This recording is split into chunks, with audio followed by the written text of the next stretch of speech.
How you doing, everybody? It's me, and welcome back to the Everything series. In honor of those brand new, beautiful changes, we're gonna talk all about Minecraft's one and only ghost, the Vex. Today I've got facts, hacks, strategies, and more for you. But first we go back. What we do here is go back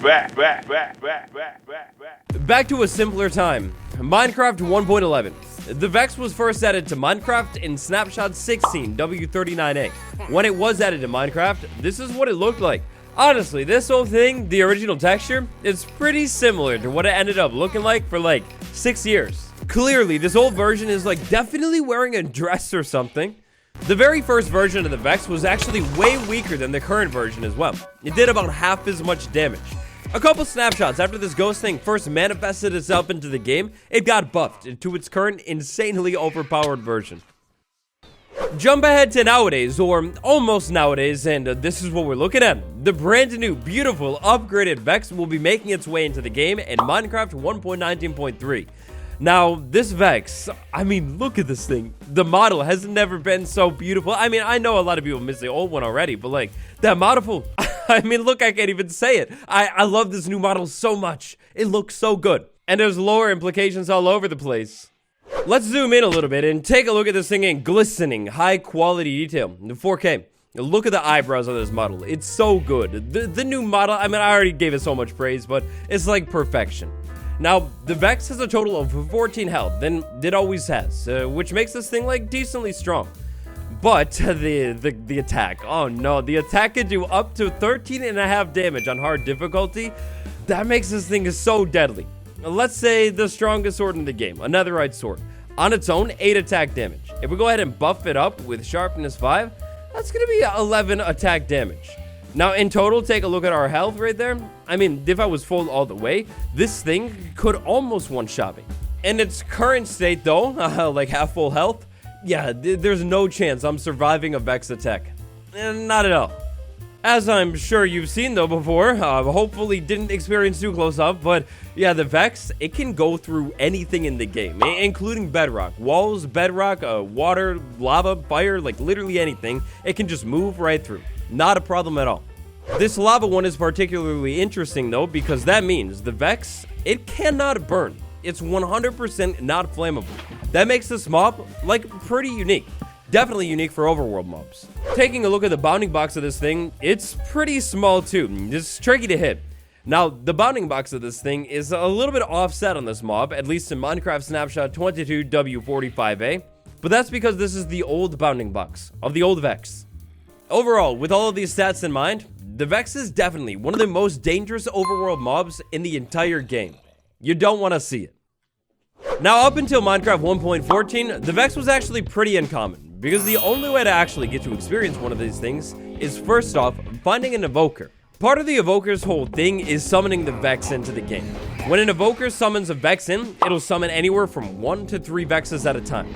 As soon as the evoker brings the Vexes into the world, they are 100% their own mob, which means they also get their own loot table. On Bedrock Edition, they're actually going to have different drops than what they do on Java.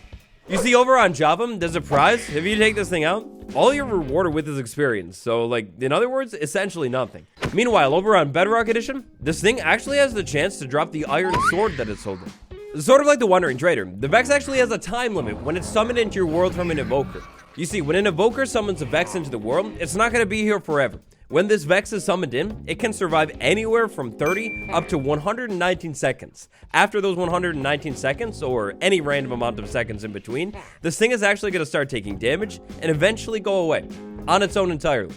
But that one's only on Java. If you're on Bedrock, the Vex is just going to live forever, or at least until you take it out or it despawns. Great news, Vexes do behave like all other mobs though, meaning if you can get far enough away from this thing, it will actually eventually despawn. But Vexes move pretty quickly, and like we talked about earlier, they can go clean through water, so escaping them, like I'm doing right here, well, escaping them might not always be this easy. With the addition of the evoker into the raid mechanic in Minecraft 1.14, the Vex became way more common.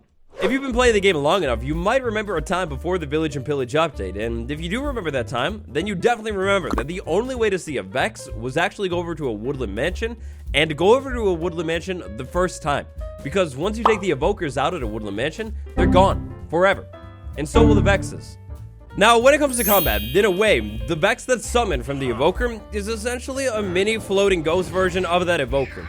Meaning, if that Evoker is mad at something, so is the Vex. And if that Evoker isn't mad at something, like this Wandering Trader over here, at least not yet, the Vexes won't care about it either. This Wandering Trader over here was actually surprisingly smart enough to know to run away from the Evoker, and when it did that, the Vexes stopped caring about it.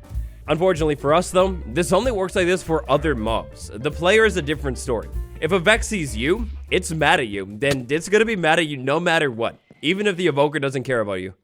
Next up, let's talk a little bit about combat situations with this thing because, of course, if we're gonna talk about this thing, we want to talk about how to actually deal with it and what to expect.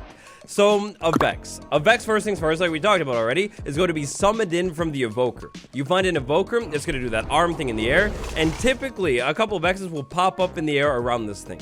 If that doesn't happen initially, it will happen eventually. While this thing is doing that attack. Any second now. Alright, so there we go. Those things are summoned in. Now, when they're summoned in, they're going to be mad at you. They're going to turn red and try and fly at you. Because the bounding box of this thing is so small, and because the amount of damage that these things pack, it's smarter to probably try and take them out with a bow. Even with a full set of diamond armor on, these things will deal a lot of damage. These things are fully immune to lava, which means if I take one of these things out and like not one-shot it, even with a flame bow, these things aren't going to light on fire. The smartest move when it comes to dealing with these things is to try and take out the Evoker before you get anywhere near this thing, because if you can take it out when you're far away from it, the Vexes won't pop into the game. With a decent bow, aka power 5, you can definitely one-shot these things as long as you can hit them. Now, hitting them with a sword is definitely possible. You can do that too, but again, remember, they have 14 health, which means no matter what sword you build in the game, you're not going to be able to one-shot this thing. When it comes to how these things will actually try and attack you, it's relentless. They'll fly at you and basically continually get mad at you, turning red when they're mad at you and hitting you. And again, when they hit you, dangerous. Really, really dangerous. There is no limit as to how many Vexes the Evoker can summon in. So, you could definitely get overwhelmed by like a ton of Vexes. Especially in a situation like a raid, where you might end up with 2 or 3 Evokers charging you at once. Vexes are overwhelming. But let's say you don't have a good bow or something, or you just can't hit them. Well, if you back up far enough away from these things and give them enough time, they will take damage and naturally go away on their own. So at least there's that. Look, long story short, when it comes to taking these things on, your best bet is to either A, not see them at all, or B, take them out from a ways away with a good bow, like power 5 or something. Focus on taking the Evoker out first so you don't have to deal with more. Let's speculate on some lore for a second, because this thing is interesting, especially since this model update in Minecraft 22W45A. Let's run a quick experiment. What we're going to try and do here is give any ally that's near me the glowing effect. We run that command, and any ally that's nearby will get it, and really quickly, we'll see that a lot of allay, they're really close to us. The allay is a very recent Minecraft addition, being added to the game in the 1.19 Wild update. The allay, as you might already know, is found in 2 places in the game, the Woodland Mansion and the Pillager Outpost. Every single time you find an allay, it will be inside of some kind of jail relating to the Pillagers. What could this mean? One of my personal favorite theories is the theory that the Pillagers are somehow finding the allay out in the wilderness and trapping them, and when they trap them, they're converting them into Vexes or something like that. The problem with that one, though, is the fact that the Evoker literally just drops the Vex in from nothing, with no limit either. A nicer theory, if that is even possible, is it's the other way around. The Evoker is doing some kind of science experiment with the Vex. The Evoker summons the Vex in, and then somehow cures the Vex, making it a little bit nicer. When this thing is cured, it'll still be able to hold items, except it doesn't only want to hold a sword anymore. It wants to hold anything it's given. Taking into account the fact that the allay is only found near Pillagers and that brand new model revamp, and it almost seems for sure that these 2 mobs are related in some way. Looking at these models side by side here, I mean, it's obvious here. They're so similar. The topic of lore and the potential link between these 2 could honestly be a video of its own. There are so many theories out there. Do you think the allay and the Vex are related in some way? Or are they maybe just the same species, with not necessarily a direct link? Oh no, look at this. The Wandering Trader I summoned in over there, it's literally ran almost all the way to the village. You see, I told you these things are evil. Finally today, a speed round, with a couple more bonus fun facts, tips, and tricks having to do with the Vex that I couldn't really fit anywhere else in this video. Okay, not gonna lie, you're gonna have to be a little bit sociopathic and maybe a little bit dramatic to actually do this one, but you could take this thing out with an explosion. You're gonna want like an instant explosion though, so probably not TNT or anything like that, because the Vexes will just keep flying. Though I guess it's technically up to you to decide whatever you think the Vex is. I think it's definitely a ghost. Did you know, even though the Vex definitely looks like a ghost, it's technically not considered an undead mob in the game. When an evoker summons in Vexes, those Vexes will pop in somewhere inside of a box that is 11 by 15 by 11, centered around the initial evoker. This large spawning area, combined with the fact that these things can literally move through any block in the game, makes them almost impossible to control. If summoned in during a raid, the Vexes that are summoned in don't count towards that raid boss bar. If you give a Vex a name with a name tag, maybe like Alan or maybe even better like and sub, then that Vex will never despawn. They also won't despawn if they're caught inside of boats. Unlike most other Minecraft mobs, they can't go on a lead.